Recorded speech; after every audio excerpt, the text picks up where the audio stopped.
Si hablamos de salud en este espacio, pues acá estamos con la doctora que está con nosotros compartiendo, Elida Fontana Sena, ginecóloga, que viene a hablar de la salud de la mujer, de lo importante que es nosotros tomar esos consejos también de prevención, pero también esos temas tan interesantes que la doctora nos explica de manera detallada que todos podemos entender. Doctora, bienvenida, ¿cómo está usted?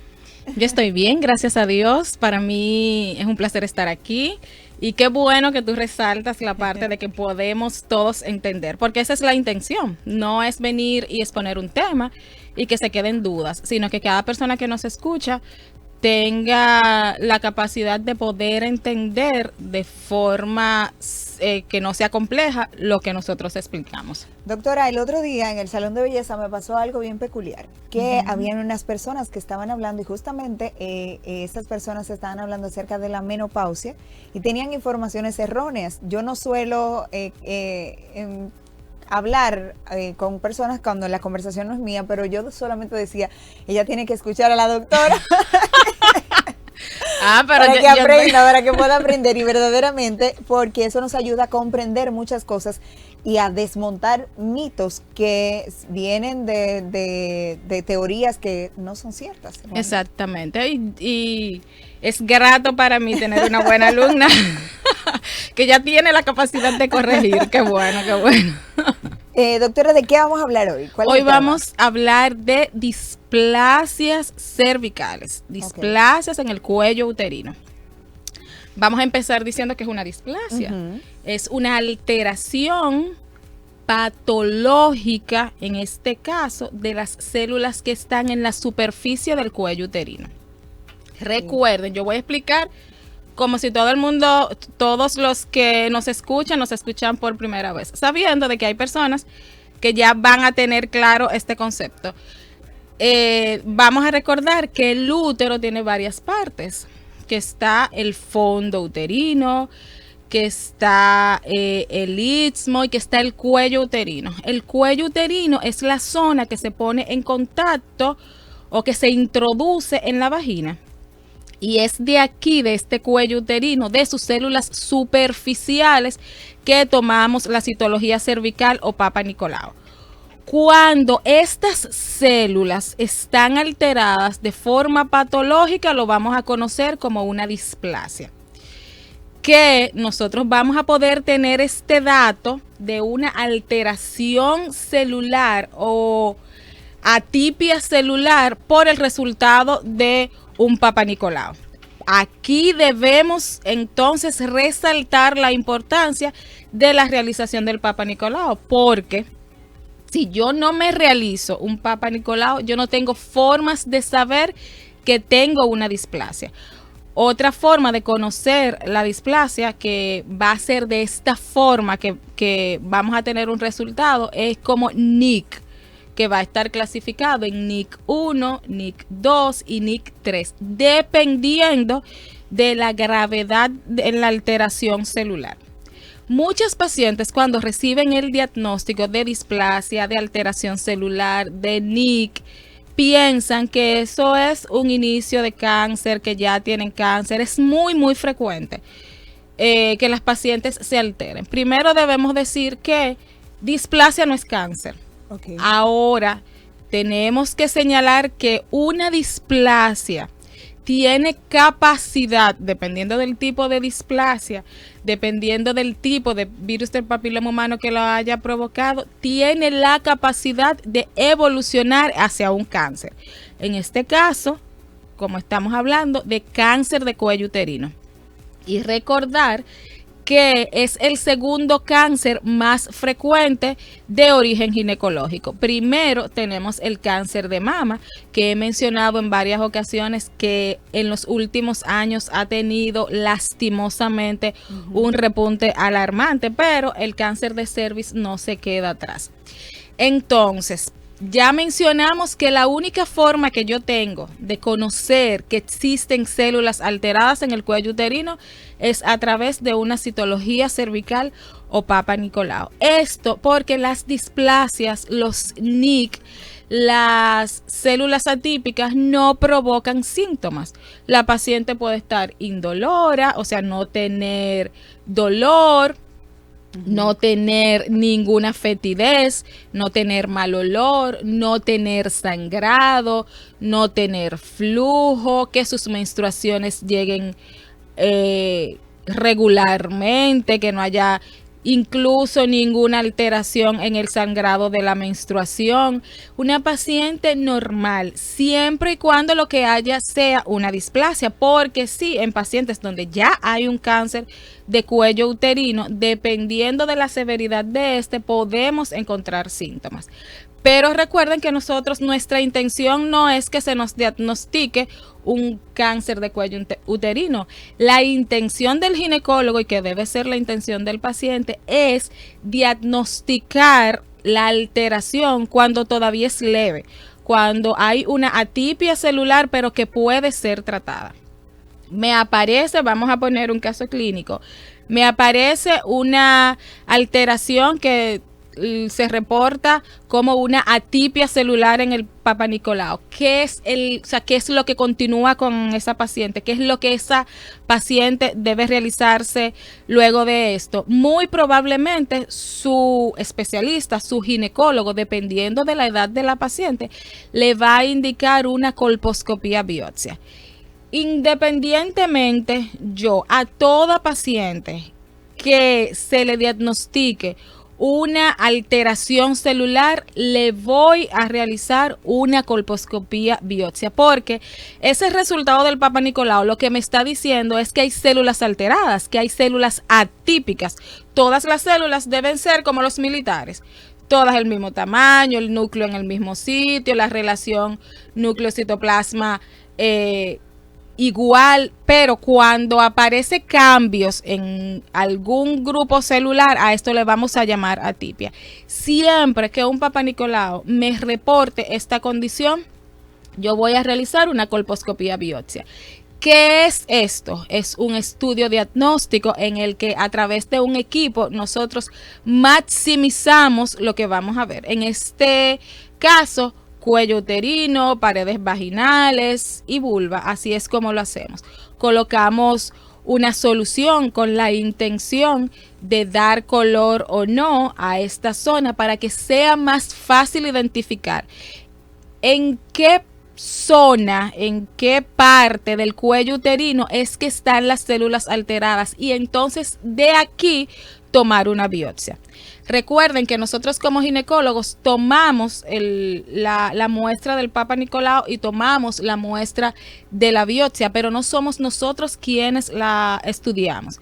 Nosotros entonces enviamos esa muestra, que debe ser una muestra responsable, o sea, una buena cantidad de tejido debe de tener la biopsia. La enviamos a un laboratorio donde hay un doctor que es patólogo, y él me va a reportar qué vio. ¿Qué me puede reportar ese patólogo? Puede ser o un NIC, que es una neoplasia cervical intraepitelial leve, grado 1. Puede ser un NIC o neoplasia intraepitelial cervical grado 2 o un NIC 3. Y dependiendo del grado de esta displasia o NIC va a ser el tratamiento. Pero también va a depender de la edad de la paciente, porque no es lo mismo una paciente, por ejemplo, de 19 o 20 años con una displasia leve a una paciente que ya supere los 40 años que tenga la misma displasia. Primero, porque esta paciente que es joven, muy probablemente su sistema inmunológico la va a defender. En la mayoría de los casos donde aparece displasia leve o un NIC 1, el sistema inmunológico tiene la capacidad de destruir esta alteración celular. Y sin necesidad de tratamiento, esta paciente, luego tú le realizas nuevamente un Papa Nicolau y te encuentras con la sorpresa de que ya ha desaparecido. pero yo no sé, como ginecóloga, cuál es la paciente que va a desaparecer esa lesión o cuál es la paciente que esa lesión va a persistir o va a progresar hacia una displasia severa, hacia un NIC2 o un NIC3. Cuando es una paciente de más de 40 años, el sistema inmunológico ya aquí es diferente. A mayor edad, nuestro sistema se vuelve más perezoso, tenemos menos defensa. Entonces, en esta paciente, por lo regular, nosotros realizamos tratamiento. Uno de los tratamientos más utilizados actualmente es la fotovaporización láser, en la que a través del láser nosotros tratamos o destruimos, fotovaporizamos estas células que están en la superficie del cuello uterino. Tanto esta paciente, que supongamos, jovencita, que no tuvo la necesidad de realizarse una fotovaporización, como aquella paciente que se realizó la fotovaporización láser, debería realizarse un ADN de virus del papiloma humano. Esto porque en más del 95% de los casos, cuando aparece una alteración en el cuello uterino, es provocado por el virus del papiloma humano. De este tema hemos hablado ampliamente, de los tipos de virus, de que existen dos grandes grupos, los que son aquellos que pueden provocar una lesión de alto grado y aquellos que solo pueden provocar una lesión de bajo grado o que pueden provocar condilomas. Pero esa paciente y yo, como su especialista, necesito saber si ella tiene el tipo de virus que le puede provocar a futuro un cáncer o el tipo de virus que no, que solo va a provocar lesiones de bajo grado o que solo pudiera provocar condilomas. Entonces, este debería ser el tercer paso de la paciente. El cuarto paso que debería cumplir estas pacientes si no se ha colocado la vacuna de virus del papiloma humano. Y debo hacer un paréntesis. Esta es una vacuna que ha sido estudiada por mucho tiempo. Nosotros hemos tenido últimamente una muy mala experiencia con la vacuna que se utilizó para COVID por la rapidez en que se hizo esta vacuna. Hay muchísimas teorías, pero en el caso de la vacuna de virus del papiloma humano, es una vacuna que está funcionando por mucho tiempo, que yo recomiendo. ¿Cuál es el momento ideal para colocársela? Bueno, en las niñas a los 11 años más o menos, y debería ser también a los niños, porque aunque los varones tienen menor probabilidad de tener patologías malignas relacionadas al virus del papiloma humano, pero primero tienen la probabilidad, lo que tienen es una menor frecuencia, pero aparte de eso, ellos se convierten en vectores que pueden llevar el virus de una persona a otra persona. Entonces, como una forma de tratar de disminuir la progresión de este virus es vacunar tanto niños y niñas. Pero ¿por qué a niños? Porque si ellos no han tenido relación en la mayoría de los casos a esta edad. Es por lo que hablábamos anteriormente. La interacción inmunológica es mucho más activa a esta edad. Y aparte de ser más activa, la mayoría de los niños a esta edad no han iniciado una vida sexual activa. Entonces, se supone que no tienen ningún tipo de virus de papiloma humano, pero además tienen mejor interacción. Por eso es que es a esta edad la ideal para que se coloque la vacuna del virus del papiloma humano. Pero ¿es solo a esta edad? No. Las mujeres que todavía no se la han colocado deben colocarse la vacuna del virus del papiloma humano. Lo que sí debemos decir es que quizás la forma o la protección que esta vacuna me brinde sea menor que si yo me la hubiese colocado a esa edad. Pero indiferentemente, si usted no se ha colocado la vacuna del virus del papiloma humano, la recomendación es que se la coloque. Seguimos con el mismo caso clínico de la paciente que salió con un resultado de una alteración celular. Le realizamos una colposcopía biopsia. Si esta fue Si esta obtuvo el resultado de una lesión de bajo grado, pues dependiendo de la edad, nosotros realizamos el tratamiento. El seguimiento debe ser por un periodo de tiempo cada 6 meses. O sea, si a usted le entregaron un resultado con una alteración celular, le hayan hecho biopsia o no, usted debe acudir a los 6 meses nuevamente donde su especialista, con la intención de volver a evaluar el cuello uterino para ver si desapareció la lesión, si la lesión persiste o si ha habido un progreso de esta lesión. Recuerde que gracias a Dios en un diminuto grupo, pero habrá un grupo de personas que esa lesión pasará de un NIC 1 a un NIC 2, de un NIC 2 a un NIC 3, y existen literaturas que hablan que cuando existe una displasia severa tipo NIC 3, ellos lo catalogan como que ya esto es un CA in situ, o sea que ha empezado un cáncer. Por eso, quizás es que muchos pacientes inmediatamente ven el término de displasia o NIC, piensan que tiene un cáncer, pero es realmente un NIC 3, que en algunas literaturas se nos dice que si aparece un NIC 3, ya esto es un inicio de cáncer. No es que hay un cáncer de importancia mayor en el que quizás usted tenga que recibir quimioterapia ni nada de eso, pero sí ha iniciado la formación de un cáncer. Entonces, la única forma que yo tengo, primero, por vez primera, para diagnosticar la lesión a través de una citología cervical o Papa Nicolau, y después para yo conocer la progresión de esta lesión, debe ser por Papa Nicolau y por colposcopías, biopsias. ¿Por qué el virus del papiloma humano puede atacar tanto a la mujer? Y vemos que en los hombres, les mencionaba, la mayoría de las veces solo ellos pueden transmitir la enfermedad. Claro, el hombre y la mujer, porque tanto el hombre puede contagiar a la mujer como la mujer puede contagiar al hombre.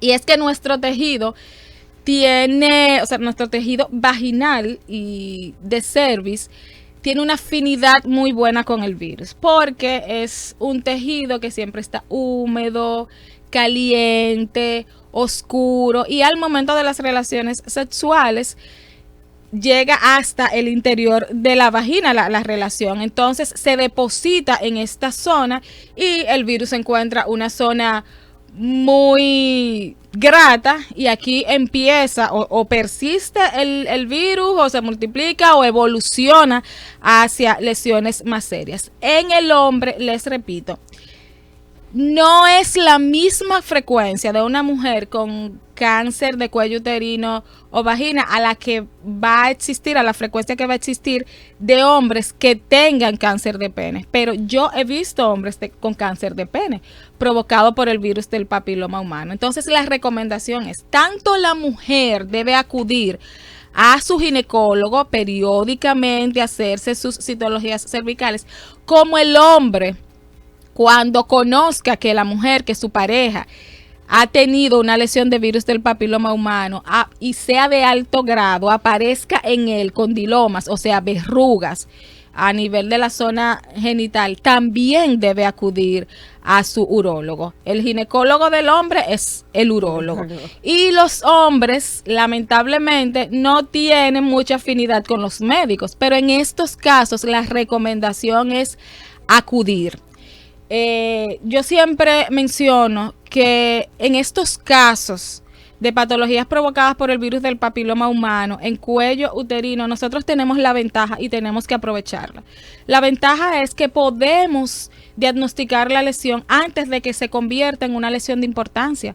Yo puedo saber que tengo alteración celular, que tengo, por ejemplo, una alteración que me puede provocar un cáncer antes de que se convierta en cáncer. Entonces es mi responsabilidad yo utilizar ese recurso y evitar evolucionar hacia un cáncer. Excelente. Bueno, aquí estamos conversando con la doctora Elida Fontana Sena acerca de la displasia cervical, y la doctora ha dado pues esas indicaciones que pueden llevarte o más bien o esos síntomas que puedes tener si tienes una No, Bueno, la doctora decía que no hay síntomas, sino que se pueden determinar a través de una citología cervical de un Papa Nicolau. Aquí la recomendación número 1 es realícese su citología cervical anualmente. Esa es la principal. Por acá, doctora, tenemos algunas preguntitas. Dice, hace una semana me hice varios estudios y entre ellos una sonografía pélvica y salí con displasia leve. ¿A qué se debe si yo no tengo pareja? Y además, hace varios años atrás me había tratado de una displasia moderada. Creo que fue con lo que le llaman cono que pues me mejoré. Tengo 57 años. Sí, el hecho de que ella no tenga pareja en la actualidad no significa que no pudo haberse contagiado por el virus del papiloma humano. Por eso la importancia, y lo hemos mencionado anteriormente, que aunque usted no tenga pareja actualmente, eso no significa que usted no pueda llegar a tener una lesión. Existen patologías, existen lesiones. Por ejemplo, que una paciente evolucione hacia un cáncer de cervix pueden pasar 10, 13 años. Hay pacientes que tuvieron hoy una pareja. Luego duraron 10 años sin tener pareja. Entendieron que no debieron hacerse su Papa Nicolau. A los 10 años volvieron a tener una pareja. Y bueno, acudieron al ginecólogo porque tienen pareja. Y nosotros nos encontramos con un cáncer. ¿Qué pasó con esa paciente? Fue contagiada con el virus del papiloma humano con la paciente, con la pareja actual. Muy probablemente no. Esa paciente muy probablemente tuvo una infección, fue contagiada por el virus del papiloma humano la primera vez que tuvo pareja, no siguió sus evaluaciones rutinarias. Eso pasó de una lesión leve a una lesión moderada, a una lesión severa y luego a un cáncer. Entonces, la recomendación es, si usted ya inició vida sexual activa, tenga pareja o no tenga pareja, usted necesita realizarse el Papa Nicolau anualmente. Si usted es una paciente en el que su último Papa Nicolau fue diagnosticado o una colposcopía con una lesión celular, muy probablemente usted necesita evaluaciones cada 6 meses por un determinado momento. Excelente. Por acá tenemos más preguntas. Dice, mi vecina de 74 años falleció hace 4 meses de un carcinoma en el cuello uterino, que luego hizo metástasis y ella se hacía su Papa Nicolau. ¿Era necesario hacerse sonografía vaginal para descubrir cualquier tumor uterino? Ella tuvo 11 hijos con comadrona. Sí, me extraña el hecho de que una persona que nos diga que se haya realizado su Papa Nicolau todos los años haya muerto de un cáncer de cuello uterino. Tenemos que saber si exactamente fue de cuello uterino, porque recuerden que a nivel de útero pueden existir otros tipos de cáncer, de endometrio, que a esta edad es más frecuente que el cáncer de cervix. Siempre que se realiza el Papa Nicolau anualmente, nosotros vamos a encontrar células alteradas y vamos a seguir investigando. Vamos a encontrar atipia, quizás una displasia leve, una displasia moderada, una displasia severa, y vamos a dar el tratamiento idóneo para esta paciente según sus resultados para que no evolucione hacia un cáncer. Excelente. 809-227-9290. Recuerden que ustedes pueden hacer su pregunta con respecto al tema y también si tiene otro tema puede hacer su preguntita. Doctora, por acá tengo una pregunta. Dice, tengo 1 mes y medio tomando pastillas de planificación. Inicié a tomarla el último día de mi último periodo, pero cuando me tocó llegar el periodo no llegó. Tengo 19 días de retraso. Me he realizado pruebas de embarazo de farmacia y sale negativo. ¿Qué pudiera ser? Vamos a empezar diciendo que ella inició mal con la planificación, porque no es al último día de la menstruación, es al primer día de la menstruación. Y esto disminuye su efectividad. Entonces tenemos que estar seguros que ella no esté embarazada. Las pruebas de farmacia son poco sensibles, o sea, pudiera estar embarazada y las pruebas de farmacia salir negativo. La recomendación es que se realice una prueba sanguínea. La ideal es una beta-HCG cuantitativa. Si no está embarazada, algunas pastillas de planificación pudieran evitar que la mujer tenga un sangrado, principalmente aquellas que son de 28 días. Saber qué compone, porque no todas las pastillas de planificación tienen la misma composición, saber qué componentes tiene, porque algunos de estos componentes pudieran disminuir la probabilidad de que tenga menstruaciones. Excelente. Siguen las preguntas por aquí. Dice, vamos a ver. Dice, fui una candidata, vamos a ver. Me operaron hace 16 años, no puedo entender casi el mensaje como le escribieron. Dice, fui una candidata de un NIC 3. Ok, ahora sí, de un NIC 3.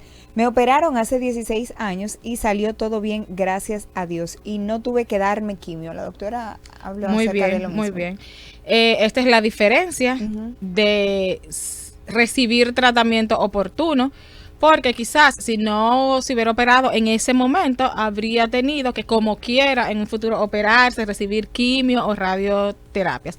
Esta paciente que fue operada con este diagnóstico, lo ideal es que se siga realizando sus Papa Nicolau. Porque aunque ya el útero no está, el cuello uterino no está, pero queda vagina, queda vulva. Y el mismo agente que causó un NIC 3 pudiera causar alteraciones a nivel de vagina y de vulva. Resalto este punto porque muchos pacientes que se han histerectomizado piensan que una vez se realizaron la histerectomía ya no necesitan volver a realizarse su Papa Nicolau, y es un error. Excelente. Bueno, por acá tenemos otra preguntita. Dice, una mujer con más de 58 años que tenga vida sexual activa debe vacunarse. Me hice mi Papa Nicolau recientemente y todo bien. La efectividad, debemos ser honestos, va a disminuir en pacientes ya con 58 años. Hay literaturas que nos dicen que como quiera debería colocársela. Otras nos dicen que no es necesario ya colocarse la vacuna. Yo recomiendo que sí. Siempre que haya la oportunidad de colocársela, yo lo recomiendo. Excelente. Por acá dice, ¿qué son los huevos de Nabot? Ovarios micropoliquísticos. No, una cosa es huevos de Nabot. Ajá. Y otra cosa es los microovarios poliquísticos. Exacto. Los huevos de Nabot son como pequeños tumorcitos a nivel del cuello uterino, okay. Sebáceos, o sea que contienen solo un moco, un sebo dentro de ellos, que por lo regular son muy, muy pequeños y que no están relacionados a patologías. Los folículos micros que aparecen a nivel de ovarios sí pudieran estar relacionados con patología, como es el síndrome de ovario poliquístico, dependiendo de la cantidad que se observe en ovarios y dependiendo de algunos resultados del perfil hormonal y de sintomatología de la paciente. Entonces, en este caso, si a nivel sonográfico se evidenció una poliquistosis ovárica, lo ideal es que esa paciente se siga investigando, se le haga una historia clínica, se siga investigando hormonalmente para saber si en ella existe el síndrome de ovario poliquístico. Excelente, doctora. Tengo el WhatsApp lleno de preguntas y por acá también me hicieron varias preguntas, pero ya no tenemos tiempo para más. Vamos a recordarle a la gente dónde puede seguirle en las redes sociales, que usted trata todos estos temas por ahí también a través de videitos y posts, y también cómo pueden hacer su cita para la consulta. Sí, pueden seguirnos. Estamos en Instagram, aparezco como dra.elidafontanacena. dra.elidafontana.